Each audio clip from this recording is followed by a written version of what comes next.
Institución Universitaria Ceiba, educación diferente. Hola, buenas tardes. ¿Sí me escuchan bien, cierto? Bueno, como estamos pocos, entonces yo invito a que nos quedemos junticas, que las sillas de atrás pues dejemos que se llenen cuando lleguen los últimos. Lo primero es presentarme. Yo soy Diana, soy psicóloga y he enfocado toda mi carrera a la mujer. Entonces llevo más o menos 5 años trabajando exclusivamente con mujeres, lo cual no quiere decir que los hombres no se vean altamente impactados. Soy dula. Yo me preparé para mi parto y a partir de esa experiencia que atravesó mi vida, y no sé, luego hablaremos un poco de cómo fue la experiencia para ustedes del parto, pero es una experiencia que nos atraviesa, que casi que rompe para poder volver a reconstruirnos y a reestructurar. Entonces, yo me preparé, tuve un parto natural sin medicamentos, siendo muy cobarde para el dolor, le tengo pavor a las inyecciones, creo que eso en parte ayudó a que yo quisiera tener un parto natural, era más mi miedo a las inyecciones que al mismo parto, y eso me llevó a reconocer una fuerza que yo desconocía, nadie daba un peso por mí, yo creo que yo tampoco estaba muy segura de eso que había decidido. Pero darme cuenta de eso me conectó mucho más con las mujeres y ese momento de vida. Luego viene la maternidad y entonces tengo a Matías, que ahora tiene 5 años y que es el que estrenó un pedacito del corazón que yo no sabía que existía. Y empiezo a reconocer que es todo un maestro y que esta experiencia de la maternidad no es solamente crianza, como digamos, usualmente nos encasillamos, sino que es toda una oportunidad de crecimiento para mí como mujer.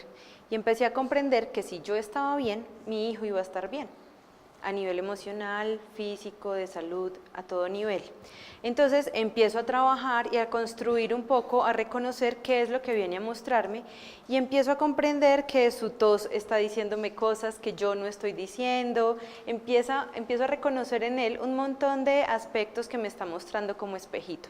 Entonces, a partir de esa experiencia, yo decido enfocar toda mi carrera de psicología a esto que hago ahora, que es psicóloga de mujeres y dula. Yo hago educación para el parto y acompaño en el trabajo de parto y posparto a las mujeres, ¿sí?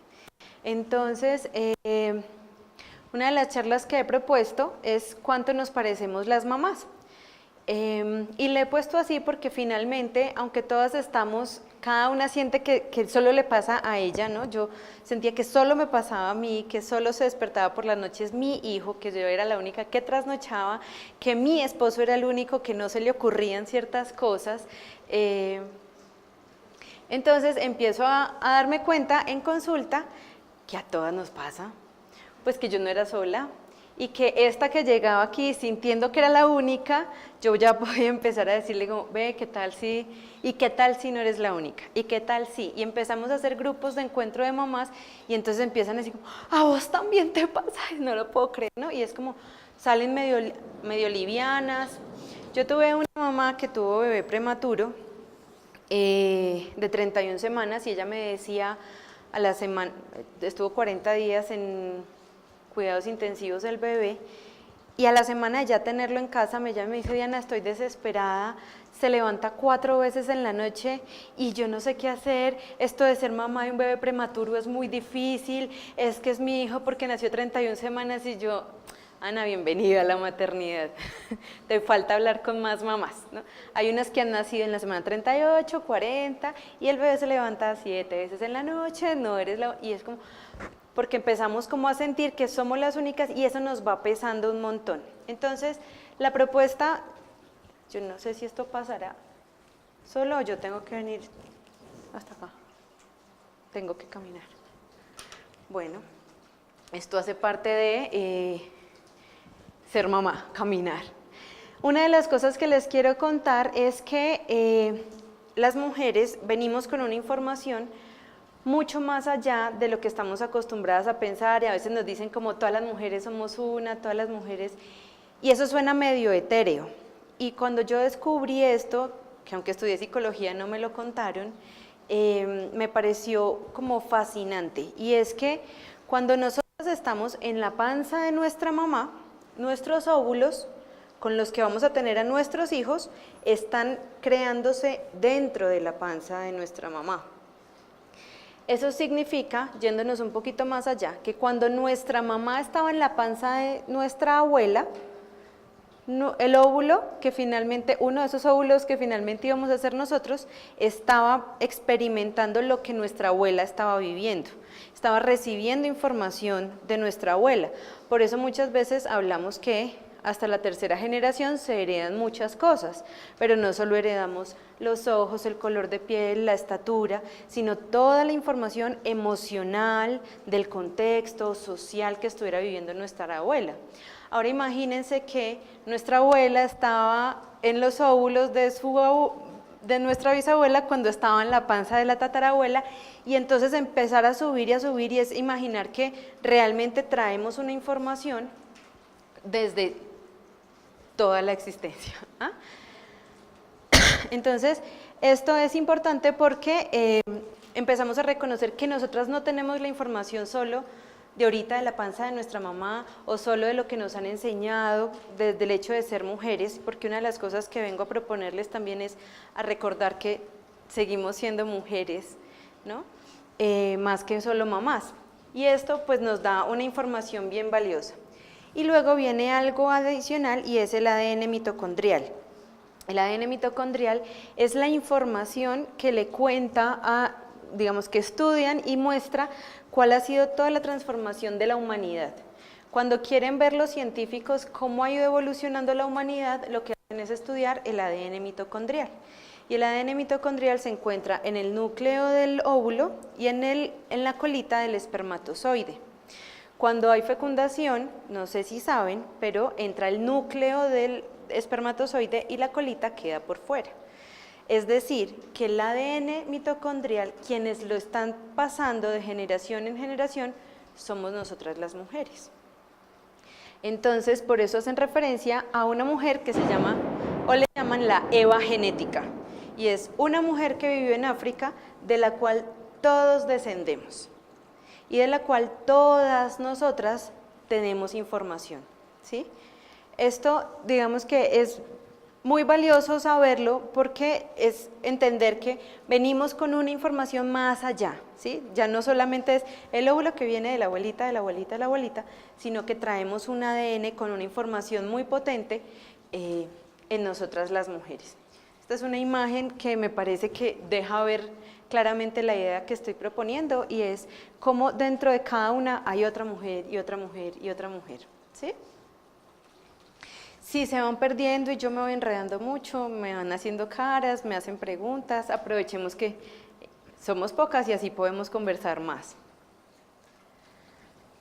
Y además de eso, pues emocionalmente hay un imaginario también colectivo sobre lo femenino. Cuando se les pregunta en diferentes estudios a las personas sobre el espermatozoide y el óvulo, pues cuando hablan de espermatozoide hablan de fuerza, velocidad, competencia, fluir, soltar, entregar, penetrar, acción, determinación, insistencia. Cuando hablan de óvulo, entonces hablan de contener, acoger, recibir, esperar, amor, maternidad, receptividad, pasividad. Y nosotras pues efectivamente somos muy buenas reteniendo, guardando, recordando, ¿no? Entonces por eso siempre nos queda más fácil decir, yo me acuerdo cuando me dijiste eso la última vez, ¿te acuerdas la fiesta en la que estuvimos? No sé si a ustedes les ha pasado, pues, pero nos pasa a muchas, ¿no? Esa capacidad que tenemos de guardar. O guardar cositas por si de pronto algún día y esto puede funcionar, algún día y esto puede servir para algo. O guardar tanto y retener tanto que muchas, principalmente las mujeres, sufrimos de estreñimiento. Los hombres ese problema muy poco lo tienen, porque sueltan, ¿no? Ellos no tienen problema en decir lo que tienen que decir, y cuando lo dicen, pues ya lo dejan ir, ya no se acuerdan de eso.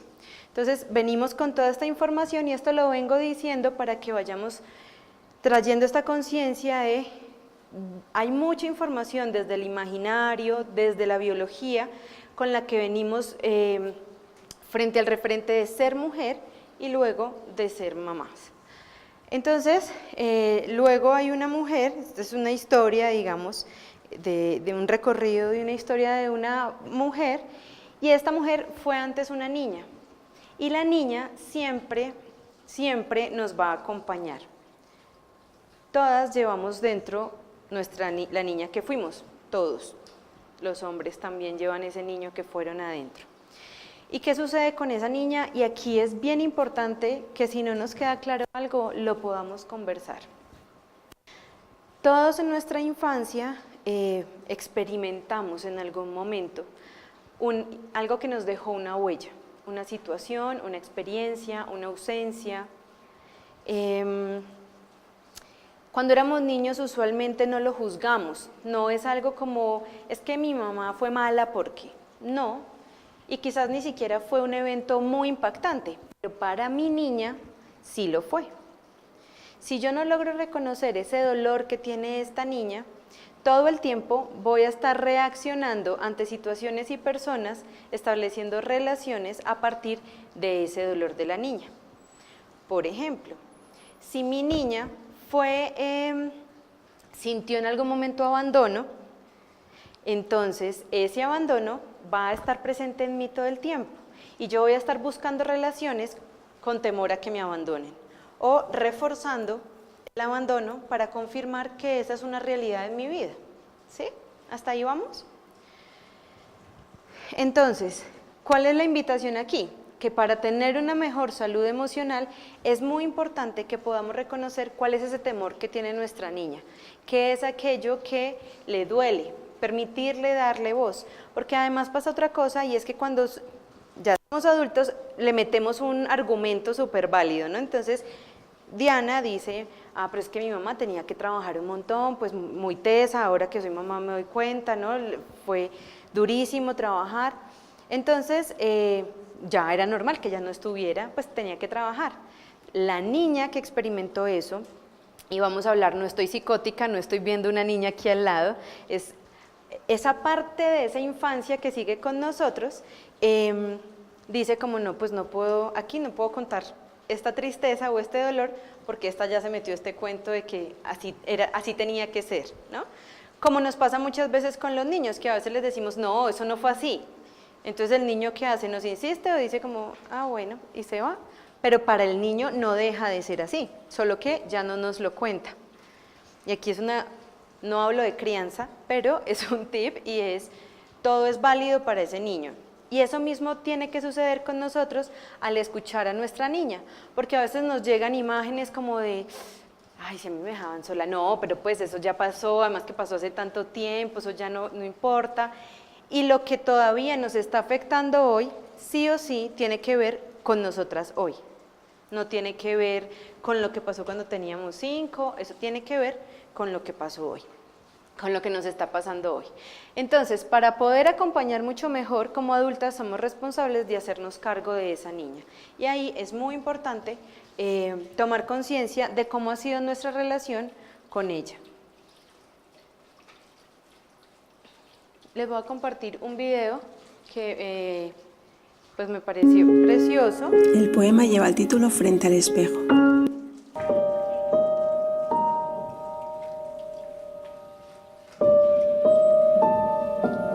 Frente al espejo, yo, que comí la cáscara por no merecer la pulpa, yo, que le creía la culpa y me escondí tras su máscara, yo, que me abofeteé y me dije los más obscenos insultos, que me negué a darme indultos, condenándome a estar triste.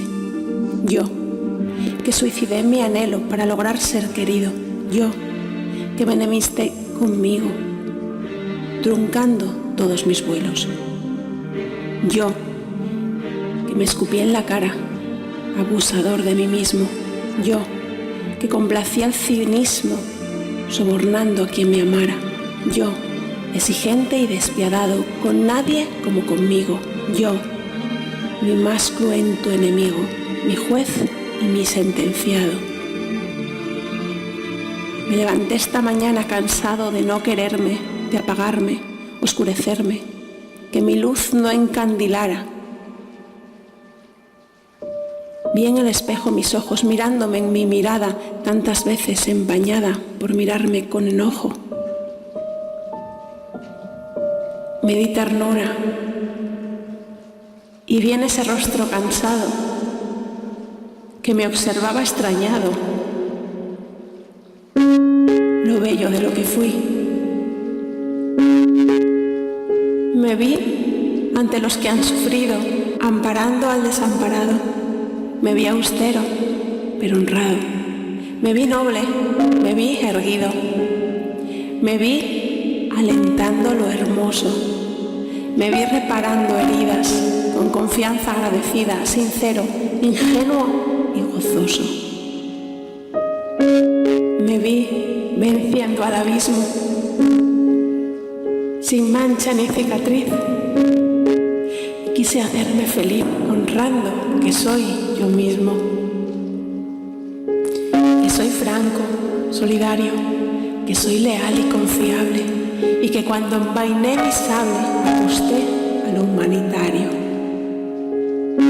Sin autocompasión malsana, fui piadoso ante mi pena y levanté mi condena, como el que amando se ama. Aprecié que pese a todo, pese al error y al acierto, siempre elegí estar despierto, sin sumergirme en el lodo. Y mirando mi mirada, me pedí perdón llorando. Y mirarme mirando, amé a ese a quien miraba.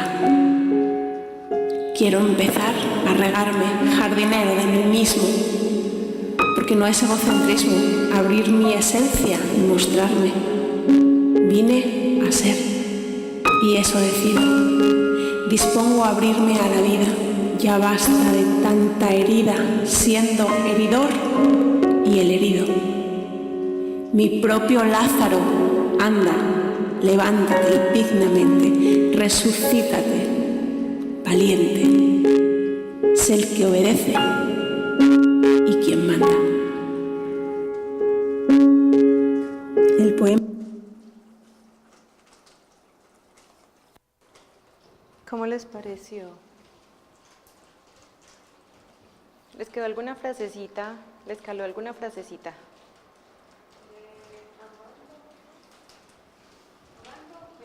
Uh-huh. Uh-huh. Pues sí, si uno se ama a sí mismo, como pretende amar a los demás, no es cuando uno no le cambia. Y hay un montón de formas en las que no nos amamos, y más cuando somos mamás. ¿De qué manera no nos amamos o no nos cuidamos? Yo tengo un montón en la lista, pero cuéntenme ustedes un poquito. Pero yo creo que a veces nos olvidan de nosotros mismos, a veces nos pasa que nos metemos tanto en el cuento de solo ser mamás que se nos olvida ser mujer, se nos olvida ser esposa, novia, se nos olvida ser hija, hermana, Uh-huh. no sé. Uh-huh. ¿Qué más? ¿Cómo más les pasa? O no les pasa, pero también pueden decir, no, yo me superamo y yo hago todo por mí. ¿No? Yo tengo una idea de quién nos puede ayudar un poquito. Tú nos puedes contar un poquito desde tu perspectiva masculina, ¿cómo crees que nosotras no nos amamos, sobre todo en el rol de mamás? Sí, no, el señor de pronto no me contesta, entonces. No, yo estoy muy de acuerdo con lo que ella dijo, realmente es cuando ponen o anteponen otras cosas a su rol de mamá o al revés. También muchas veces lo que decías ahorita se desprenden también de cuidar a sus hijos muchas veces como debe ser, por un trabajo, o también por una visión de éxito que tienen, que es muy diferente también al tema al rol de ser mamá. Uh-huh. También pues yo creo que ese es el problema real de una buena mamá, es saber balancear tantas dos cosas, esa vida social, como esa vida en familia, como esa vida con sus hijos. Uh-huh.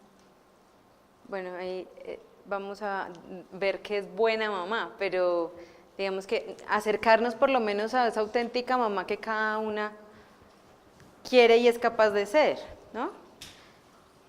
Esto se me...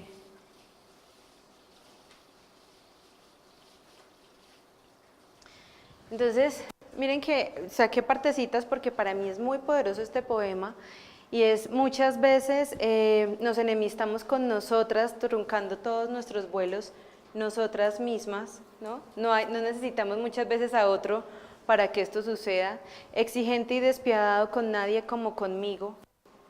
Tantas veces que nos damos látigo, y yo lo hablo en otras charlas a las mamás, y es como que ser mujer nos implica traer un látigo ya en la mano. Y cuando nos hacemos mamás, es como que el niño viniera con un pan y con el extensor del látigo en la otra mano, ¿no? Entonces es mucho más fácil, se cayó, es mi culpa, no quiso comer, es mi culpa, llegó tarde, ¿no? Todo es como porque sí, porque no, nos estamos culpando todo el tiempo. Y de esto habla un poco el poema, ¿no? Cómo nos damos tan duro que terminamos más despiadadas con nosotras que con ningún otro. Alguna vez en una charla a la que fui asistente, un profesor decía: imagínense que un amigo o una amiga las trata a ustedes como se tratan ustedes a ustedes mismas, con todo lo que se dicen y se regañan y la forma como nos tratamos, ¿no? ¿Le permitiríamos o no le permitiríamos que nos tratara así? No, a mí no me vas a venir a hablar así, ¿no? Pero nosotras con nosotras mismas somos bien fuertes ahí. Y un poco la invitación a la que quiero que lleguemos es cómo decidir mirarnos de frente y decidir ser felices, honrar lo que somos, aceptarnos como somos, ¿cierto? Ser el jardinero de nosotras mismas sin pensar que es egocentrismo, porque también es como, ay no, yo qué voy a decir que sé hacer esto, o que si he hecho esto bueno con nuestros hijos, porque a veces también estamos buscando reconocimiento, pero a la vez estamos...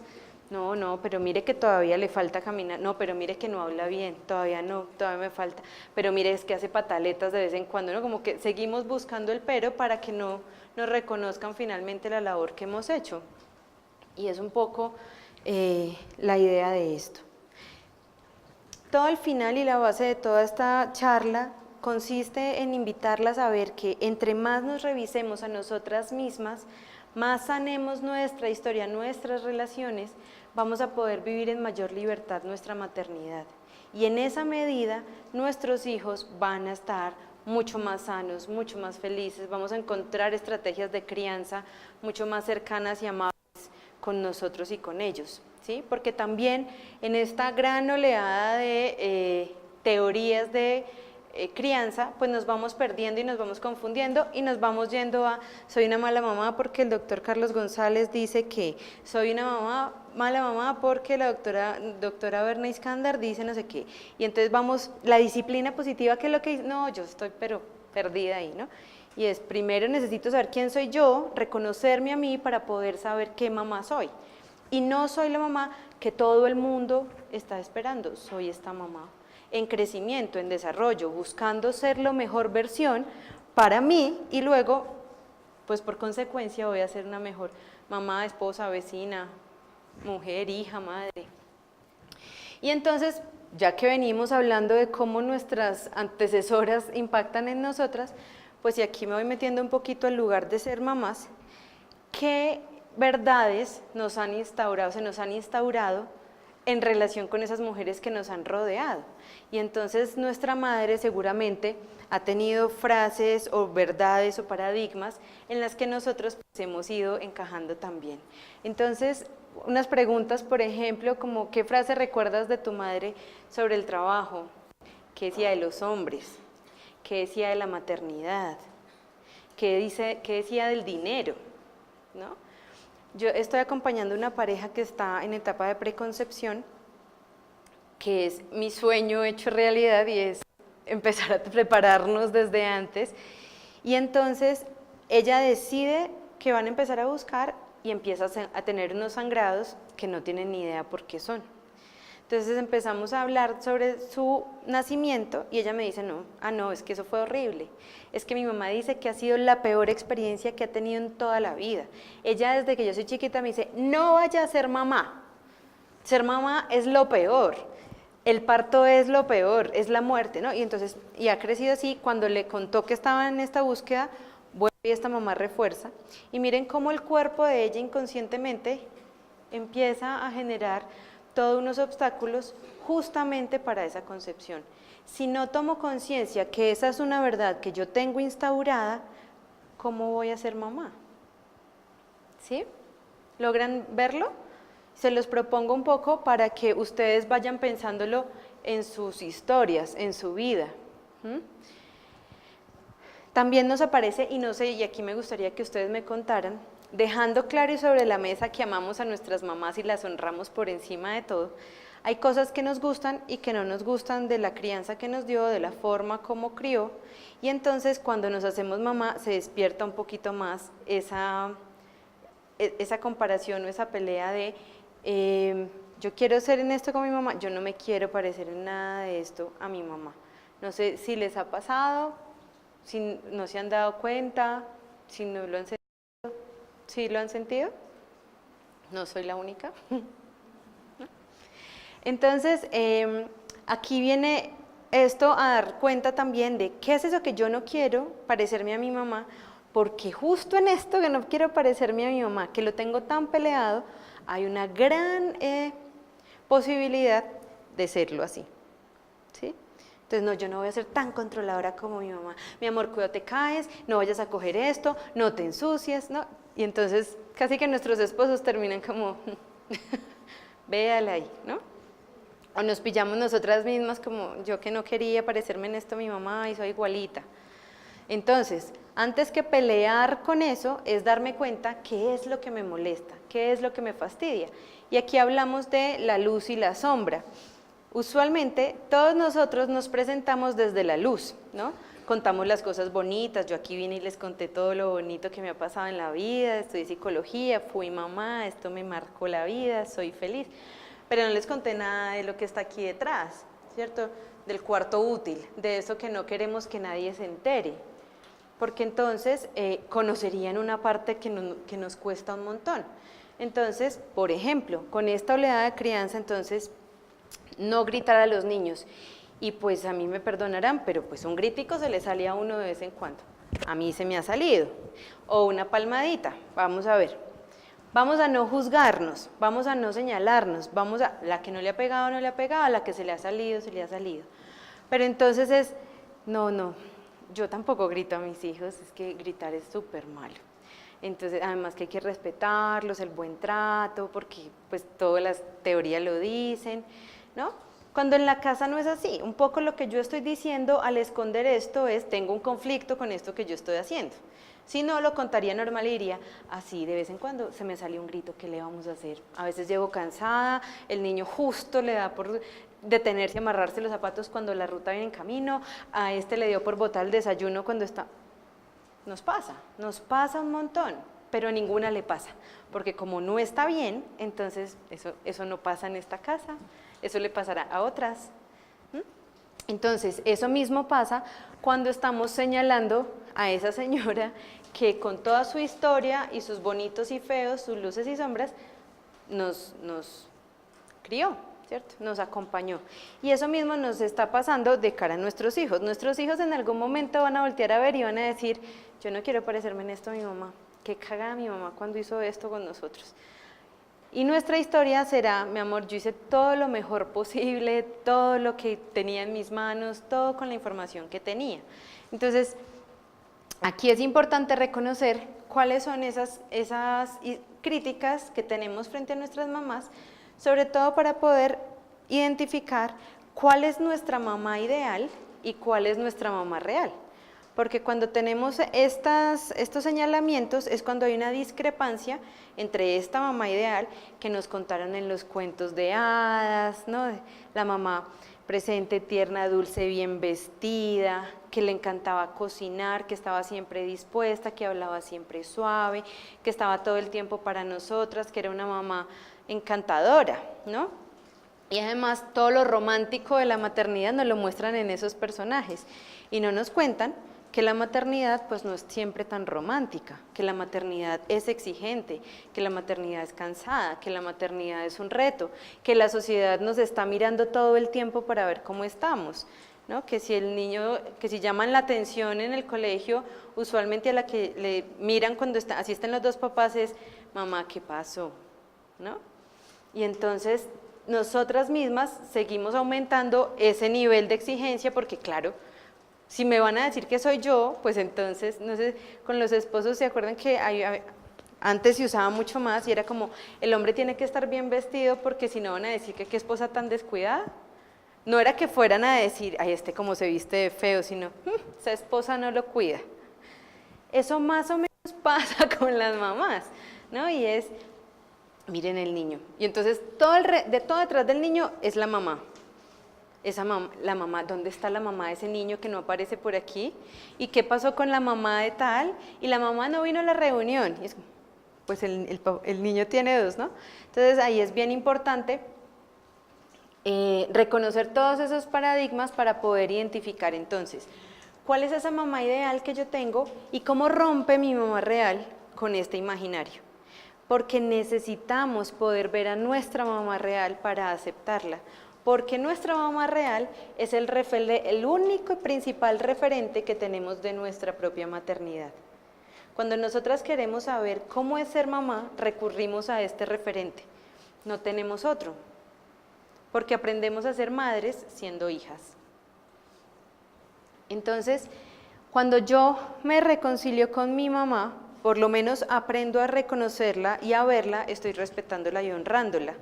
Y además empiezo a comprender cuáles son esos vacíos que yo le estoy reclamando a mi mamá. Por ejemplo, esta niña mía le reclama ese abandono, porque tuvo que trabajar tanto que se fue.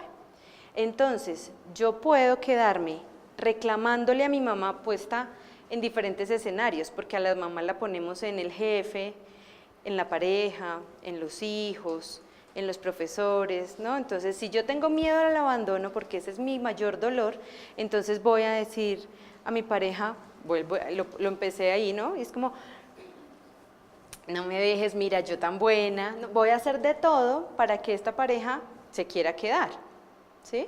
Lo mismo va a pasar con el jefe, o voy a estar buscando un reconocimiento, porque ese jefe me tiene que querer y yo tengo que empezar a establecer o parecerme o ser como ese jefe quiere que yo sea, para que me quiera, para que me acepte, para que no me deje ir, ¿cierto? Porque todo el tiempo está la niña ahí. Entonces, en este momento en el que somos adultas, voy a dejarlo solo en el hecho de que somos mujeres, necesitamos reconocer cuáles son esos dolores de esa niña para hacernos cargo nosotras. Hubo una conversación con una amiga que me dejó un ejemplo clarísimo de qué significa maternarnos, porque maternarnos es hacernos cargo de nosotras. Ya en este momento mi mamá puede venir a decirme que ella hizo lo mejor que pudo, que ella no me quiso abandonar, que en ningún momento me abandonó, lo cual racionalmente es real, pero ya eso ya no va a sanar. Esa herida es una herida que tenemos de la infancia y que ni siquiera fue solo lo que ella hizo, sino lo que mi niña experimentó, ¿cierto? Ya pudo haberse ido 2 segundos y en ese instante fue tan impactante ese quedarme sola que mi niña chiquita se sintió abandonada. Por eso les digo que no tuvo que ser una cosa real, no tiene que ser que yo les diga mi mamá se fue y nunca volvió, ¿no? Entonces, si yo no reconozco ese temor a ser abandonada, voy a estar poniendo todo el tiempo eso sobre las otras personas a mi alrededor. Cuando yo tomo conciencia, me hago cargo y comprendo que ahora soy yo la que no se tiene que abandonar. Y ahí vamos a cómo nos abandonamos o cómo me he abandonado yo, ¿no? Entonces yo me abandono cuando vamos a ir a comer y me dicen ¿qué quieres? Y yo digo no, pues lo que ustedes quieran, y termino comiendo algo que no me supo, solo por no decir, pues yo voy ahí y traigo a la mesa mi comida, o pongo mi postura, cuando dejo de hacer lo que quiero hacer por el otro, ¿sí? Constantemente. Ahí yo me abandono, y ahí es una forma en la que yo puedo empezar a identificar cómo rescatarme, cómo acompañarme. Entonces esta amiga me decía, Diana, a mí me da extrema pereza cepillarme los dientes. Pues si les estoy hablando que estamos en esta época, o sea, no era una niña con la que yo estaba hablando, era otra adulta, y ella me dice, me da demasiada pereza. Y luego ella reconoce que su mamá es alcohólica, muy disfuncional, entonces no estuvo presente. Y cepillarse los dientes, ya que todas somos mamás, pues sabemos que es un acto al principio muy materno, ¿cierto? Es decir, ya te cepillaste, ven, yo te cepillo, te voy a repasar, arriba, abre bien la boca, está la mamá ahí, ¿sí? Es una forma de cuidar a nuestros hijos. Cuando ella no siente esto, ¿sí? Entonces ella lo manifiesta en esa pereza de cepillarse. Entonces pueden haber dos opciones, o no se cepilla y se deja caer los dientes, o se aprende a maternar. Es decir, le da la vuelta a la historia, toma conciencia que es una forma de cuidarse, de quererse a sí misma y se cepilla desde un pensamiento distinto. ¿Sí? Lo puse bien sencillo y creo que es bien gráfico para que podamos pillarnos nosotras cuando estamos esperando que el otro nos reconozca lo que le estamos pidiendo realmente a nuestros padres, ¿sí? Que nos pasa todo el tiempo. Cuando yo estoy con miedo al abandono, con miedo al rechazo, con miedo a la traición, son miedos básicos que tenemos instaurados por alguna experiencia que tuvimos. Y vuelvo, insisto, no tienen que ser dramáticos. Hasta aquí queda claro que la idea, uno de los puntos es cuidar a nuestra niña y reconocer ese imaginario que tenemos de nuestra madre para poder maternarnos a nosotras. ¿Sí? Y ahora pues nos volvemos mamás, ¿no? Y entonces viene una pequeña crónica de un mundo patas arriba, y aquí antes de pasar a la diapositiva les quiero preguntar, a mí me cambió mucho, en muchas cosas la maternidad. ¿A ustedes en qué les cambió? ¿Qué les cambió? No solo como seres humanos, sino en la vida, en la cotidianidad. ¿La qué? La rutina.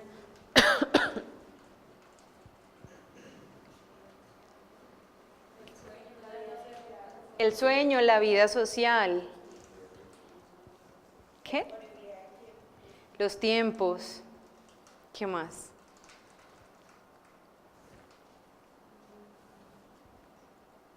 Ayúdenme un poquito. La forma de relacionarse, porque hay personas que llevan ese ser mamá como con los compañeros, incluso no lo reconoce, es como una mamá. Ajá. Ah, ya, te vuelves muy maternal. Exacto. Ajá. Las prioridades cambian. La economía cambia. Entonces, a mí se me ocurrió, después de que me cambió tanto la maternidad y que empecé a ver en otras mujeres en el consultorio que les había cambiado tanto, se me ocurrió preguntarles qué era lo que había cambiado. Y entonces, la primera, no están en el orden pues como de mayor a menor, pero el que ganó pues fue el sueño, ¿cierto? O sea, todas mencionan el hecho de que el sueño cambia, y no solo por esos primeros mesecitos de la lactancia y la despertada en las noches, sino que se nos vuelve más sensible, si el niño es madrugador, pues entonces inevitablemente ya nos volvimos madrugadores, lo que decían de las rutinas, entonces el tema del sueño cambia un montón, ¿no? ¿Todas estamos de acuerdo con eso? En el tema del trabajo, aparecen varias cosas ahí que me parecen muy valiosas, y es, muchas deciden dejar de trabajar, casi todas, me voy a devolver, casi todas entran en un proceso de conflicto frente a su quehacer al hacerse madres. Me voy a devolver, no he dicho que han renunciado, pero casi todas dicen, pucha, esto que yo estoy haciendo sí vale la pena, de verdad me gusta tanto, yo sí quiero hacer esto en la vida, ¿no? Es un momento bien contundente frente a yo qué quiero hacer, ¿no? Es como que nos pone una pregunta trascendente el hecho de ser mamás frente a nuestro quehacer. Y luego en las decisiones prácticas, entonces varias deciden renunciar, otras se vuelven creativas y deciden emprender, otras deciden buscar trabajos de medio tiempo. Las que siguen trabajando se vuelven mucho más efectivas para poder salir rapidito y llegar a la casa aprovechar el máximo con sus hijos, pero sí o sí el tema del trabajo es algo que nos mueve un montón. Lo que hablamos ahora, los hobbies, entonces ya el tema de ir a la peluquería, a la fiesta, al concierto, pues cambia por parques, cine infantil, cumpleaños infantiles, ¿no? Un poco las actividades van cambiando, ya no cantamos en el carro un pop o un rock de moda, sino que dejamos al hijo y seguimos cantando la misma cancioncita sin darnos cuenta que ahí iba puesta. La relación de pareja y la sexualidad pues cambia un montón. Y es un tema que poco conversamos, es un tema del que poco hablamos, porque esto, así como el gritico que sale de vez en cuando al hijo, eso tampoco pasa. En mi casa eso pues no pasa. Esto de dificultad en la relación sexual, eso es en otra casa, en la mía, vamos fantástico. Mi esposo diría otra cosa, pero, ¿cierto? Y eso nos pasa un montón, ¿no? Las cosas cambian. Primero porque la mujer sí o sí en el trabajo de parto y parto se ha conectado instintivamente con el mamífero, ¿cierto? Protector, instintivo, cuidador, protector maternal. Y entonces toda la atención, que además es real que necesita un bebé, se va hacia ese bebé. Y desplazamos la atención de ese esposo. Entonces pasan varias cosas. La primera es que nosotras vamos prestando más atención, luego además vamos peleando con ellos, porque en el posparto nos ponemos muy irascibles con la pareja, porque es que no se le ocurren tantas cosas que necesito que me ayude a hacer, ¿no? ¿Por qué no se le ilumina? ¿Pero por qué no se le ocurre? Pero si ya se lo dije en una indirecta, ¿cómo no se da cuenta? ¿No? Con mi mirada fue suficiente, con verme encartada sería suficiente que me lo dijera, pero como eso no sucede y no se lo decimos, entonces vamos guardando. Entonces, atención desviada al bebé, enojo no dicho hacia el esposo pues no tiene ni idea qué está pasando por allá, entonces se va sintiendo rechazado y entonces también hay una distancia. Esto por eso es muy necesario poderlo conversar, porque sí pasa. Y yo les diría, pasa en más del 90% de las parejas, porque además la mujer está en un posparto que puede ser doloroso también volver a un tema de deseo sexual. Además es que está todavía con la panza del posparto, si tuvo cirugía o no, si le hicieron episiotomía o no, si tuvo desgarro o no, porque huele a leche y entonces no se siente cómoda, ni seductora, ni atractiva, porque no le alcanzó el día para terminar de bañarse, porque fue así, porque justo se metió a bañar y el niño se despertó a pedir la teta, y entonces llega el esposo todo bonito a darle besitos y pues, amigo, no me siento lista para mostrarme también, ¿no?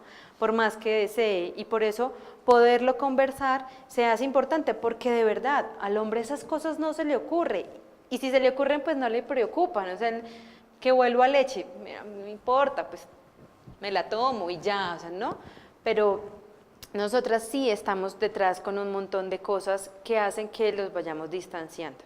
Por eso después de un posparto hay un porcentaje muy alto de separaciones y divorcios, porque no logramos conversar y sanar a tiempo, digamos, estas dificultades.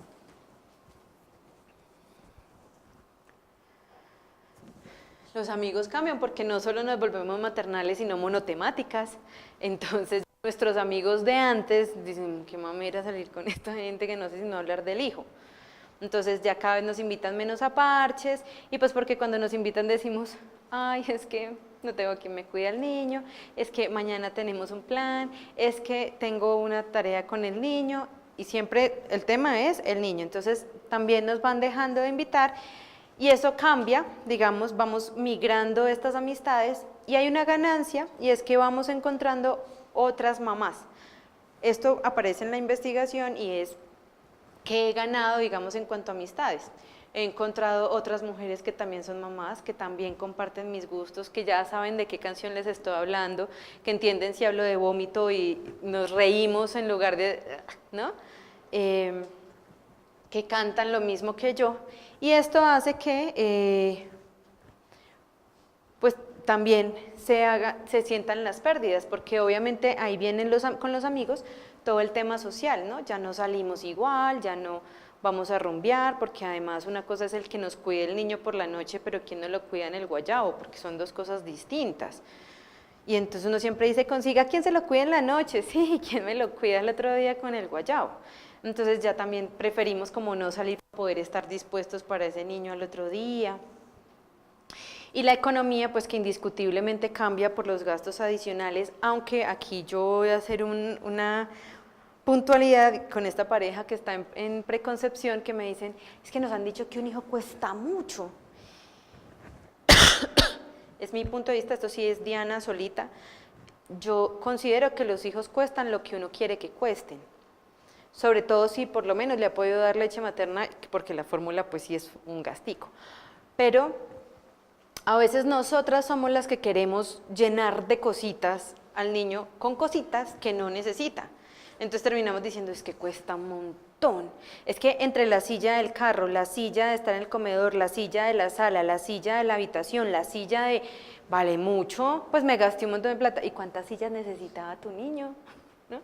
Es que toda la ropa que le compramos, ¿y cuánta ropa necesitaba tu niño? ¿Sí? Es más, uno con un shower queda listo como por varios mesecitos. Entonces, también ahí, pero digamos que la economía se ve afectada. Y si la mujer además pues ha dejado de trabajar como un acuerdo de familia, pues eso también tiene un impacto económico ahí, ¿no?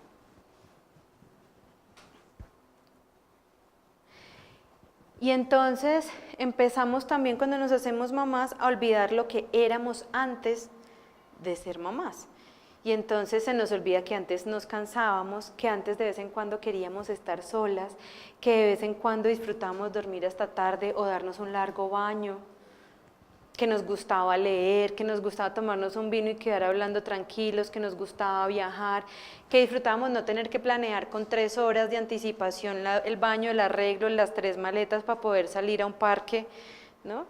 Porque ya uno no sale en 1 hora, ya uno tiene que ir viendo la pañalera y con cuánto tiempo logra organizar al niño o los niños y al esposo, es que el esposo ayuda a organizar, pero sí es bien importante, y esto lo pongo porque de verdad es una de las cosas que son de las más sencillas que olvidamos que éramos, pero que es necesario recordar para dejar la culpa, que es otro tema que surge muchísimo en la maternidad, ¿no?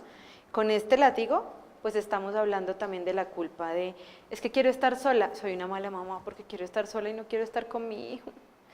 Soy una mala mamá porque quisiera que mi esposo se los llevara y yo poder hacer lo que me dé la gana, no bañarme y quedarme en la cama y no levantarme. Soy mala mamá. Y empieza ahí una lista de por qué soy mala mamá. Y viene otra cosa que no está puesta ahí, pero que sí creo que es bien valioso y muy delicado, y son las redes sociales. Entonces, nos empezamos a seguir un montón, a todas las cuentas de las mamás, de las blogueras, de las famosas, y entonces, esta mamá hace esto, no, a esta mamá le encanta estar todo el día con los hijos, y a mí que no, que me cansa, entonces, tin, ¿no? Ay, esta mamá como viaja de bueno con los hijos, y yo no, y empieza, entonces ahí también tenemos que tener cuidado con lo que estamos leyendo. Igual que con las teorías de crianza, yo necesito saber quién soy, qué me gusta, qué no me gusta, para poder también filtrar eso que leo en otro tipo de medios. ¿Les pasa que se nos olvida que esto nos gustaba antes hacerlo y ahora nos da un poquito a veces de culpa? ¿Sí? Entonces, ¿por qué lo pongo aquí? Porque es necesario que recordemos que esto también somos nosotras, que es que nosotras nos cansamos, que es que nosotras no somos Superman, ¿no? Y es que podríamos seguir con toda la lista y recordando cómo desde que somos mamás hay un montón de cosas que nos han vuelto motivo de culpa, y es necesario empezar a reconocernos, es empezar, si yo reconozco a esta niña, reconozco esto que soy con referente de la maternidad y de mi mamá, pues necesito reconocer quién soy, qué me gusta, qué no me gusta. Es que a mí no me gusta tirarme al piso y correr todo el tiempo con mi hijo y soy una mala mamá, pero si nunca me ha gustado correr y tirarme al piso. Entonces, venga, busquemos otras estrategias de juego, ¿no? Entonces, en mi casa, mi esposo es el que corre, se tira, lo monta, lo lleva, y yo juego títeres, le enseño a leer, tenemos conversaciones chéveres. Es como medio aburrida esta mamá, pero esta es la mamá que le tocó. Esta es la energía que tiene la mamá no tiene una energía vital para correr, y hay mamás que las hay, que son pues las mamás extremos. Yo no soy esa mamá. ¿Qué mamá es cada una de ustedes? Porque si yo veo la mamá súper deportista, súper activa, y estoy todo el tiempo viéndola, diciéndola, yo no soy así, yo tampoco soy, no, pero mira, eso yo cuando lo voy a hacer, no, ese hijo está, no, pues mi hijo estaría más feliz con esa mamá, ¿cierto? Ahí estoy todo el tiempo viendo lo que ella hace y no lo que yo soy, y estoy latigándome todo el tiempo. Entonces, ¿qué mamá soy? Porque es posible pasar de la culpa a ser responsable y asumir que todavía necesito, tengo búsquedas, expectativas, tengo deseos, tengo sueños, y que mi rol como mamá es solamente uno de esos roles, ¿no? Entonces, la maternidad la estamos idealizando todo el tiempo, porque nos han contado lo de la fantasía que les contaba ahorita, ¿no? Que siempre dispuesta, tierna, bonita, arreglada, que no hace renuncias, o que hace, mejor dicho, todas las renuncias sin quejarse, sin que le duela, que no los deja caer, que les da la comida a tiempo, que los despierta cuando tiene que ser, que los mantiene bien vestidos, que siempre está adelante. Y es muy agotador todo esto. Entonces es importante reconocer lo que éramos, porque seguimos siendo mujeres, seguimos siendo seres humanos.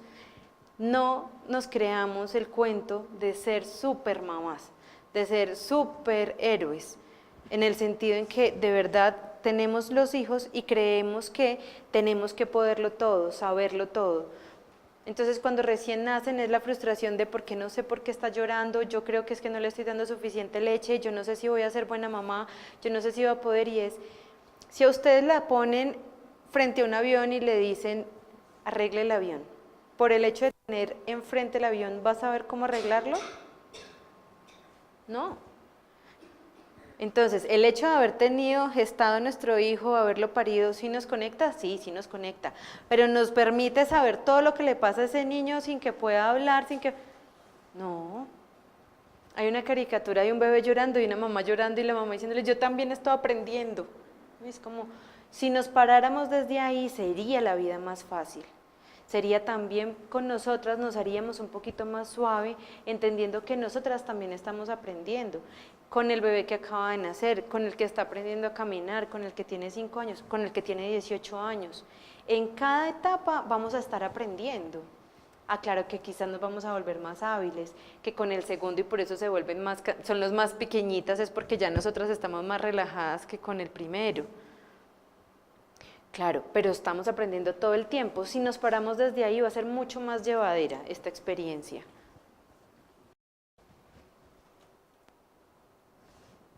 Y ya aquí voy terminando. Esta invitación pues es evidente, espero, pero la decisión es personal. La decisión de revisarnos, de trabajarnos, de sanarnos es de cada una. La mejor herencia de una madre a su hijo es haberse sanado como mujer. Miren, yo desde mi experiencia como mamá, como mujer y en la consulta, creo profundamente en esto. Es mi filosofía de vida, no se los vengo a contar porque me lo enseñaron en la universidad, porque ni siquiera nos enseñan esto en la universidad. Entonces, si yo como mujer me sano, y me sano profundo, no es como, no, si eso ya pasó, yo ya ni pienso en eso, ¿no? Porque ahí no significa que ya pasó. A consulta me llegan llorando diciéndome, pero eso fue hace muchos años, yo ya no quiero pensar en eso, eso ya, no vamos a hablar de eso, que eso ya pasó. Es como, pues te está afectando así hoy y ya pasó, no ha pasado. Entonces, reconocer y sanar nuestra niña interior va a permitir que podamos estar con mayor libertad, poder reconocer aquello que somos y que no somos, porque también tenemos unos paradigmas donde nos hemos creído cosas que nos han contado de nosotras que quizás nosotras ni siquiera reconocemos porque no es, ¿no? Reconciliarnos con la madre de la fantasía con la realidad, maternarnos a nosotras, y miren ahí Amarrado a reconocer lo que siente la niña, con maternarnos está absolutamente ligado, porque es la única forma en la que yo voy a poderme hacer responsable de mí. Voy a dejar de reclamarle al otro porque me dice, porque no me dice, porque me hizo, porque no me hizo, porque ahora yo me hago cargo de mí. Ahora, ¿qué es lo que pasa?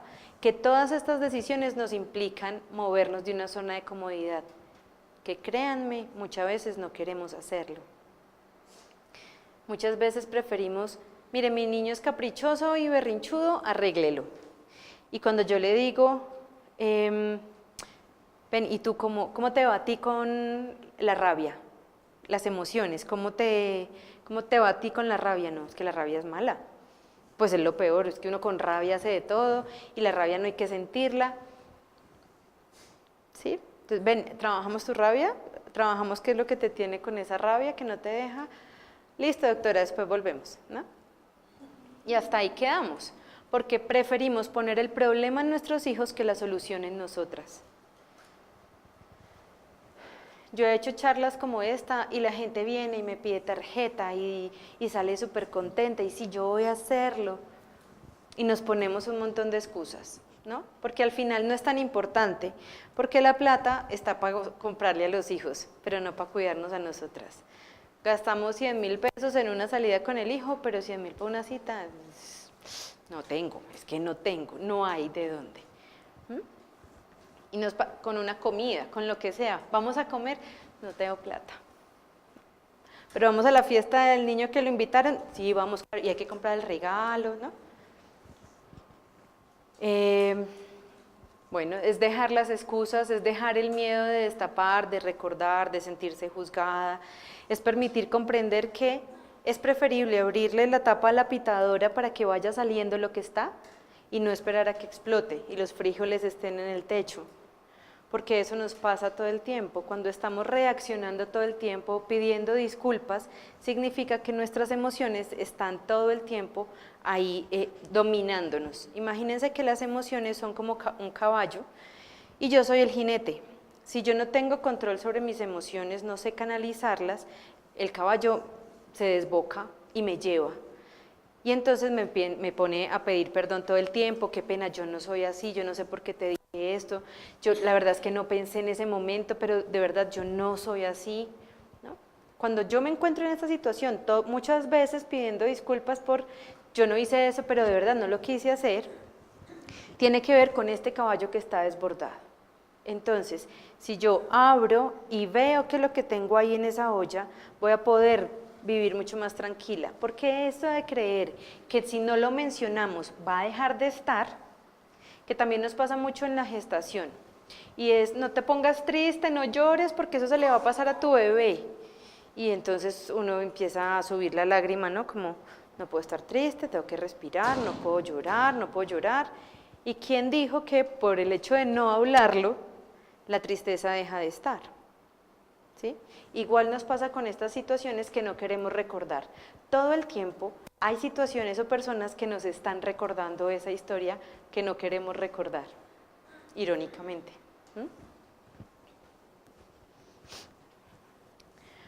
Vuelvo finalmente a retomar el poema porque me parece una invitación bien bonita y es: mirando mi mirada me pedí perdón llorando, quise hacerme feliz honrando que soy yo mismo, vine a ser y eso decido, dispongo a abrirme a la vida.